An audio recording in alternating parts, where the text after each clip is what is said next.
தாய் ராஜம் 23ஆம் பாகம். நாங்கள் அப்படியே பள்ளியோட விட்டோடனே ஓடியாந்து பையை தூக்கி வீட்டில் போட்டுட்டு அப்படியே ஆற்றுக்குள்ளே இறங்கி போயிடுவோம்.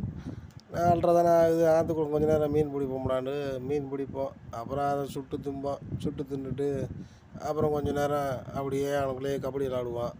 அப்போ அதில் 2 பேர் பீடி பிடிக்க போயிடுவாங்க. எங்களையும் கூப்பிடுவாங்க வாங்கடான்ட்டு. நாங்கள் வேணாம்டா, எங்கள் அம்மா தெரிஞ்சு வைக்கும்டா, வாடா வாடா, அதெல்லாம் வைய மாட்டாங்க அப்படின்னு சொல்லி எங்களையும் கூப்பிட்டு போய் ஆளுக்கு ஒரு பீடியை பற்ற வைக்க விட்ருவாங்க. எங்களுக்கு பீடி அடித்தவொடனே குய்யின்ட்டு ஆயிரம் குய்யி நானவனே ஐயோ வீட்டுக்கு போகிறோம்டா, இங்கேருந்து ஆற்றுக்குள்ளே படுக்க விட்ருவாங்கன்ட்டு நாங்களும் கிளம்பி ஆற்றை விட்டு வெளியே வந்துடுவோம்.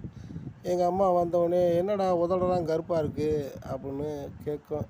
ஒன்றுமில்லம்மா, சும்மா சொல்கிறா, பீடி குடிச்சியாடா, எப்படா உதடு கருப்பாச்சு அப்படின்னு சொல்லி கேட்கும். நானும் மழுப்பிட்டு வீட்டில் போய் சோத்தை போட்டு சாப்பிட்டுட்டு அப்படியே கொஞ்சம் நேரம் உட்காந்துருப்போம், விளாடுவோம் வீட்டு வாசலில்.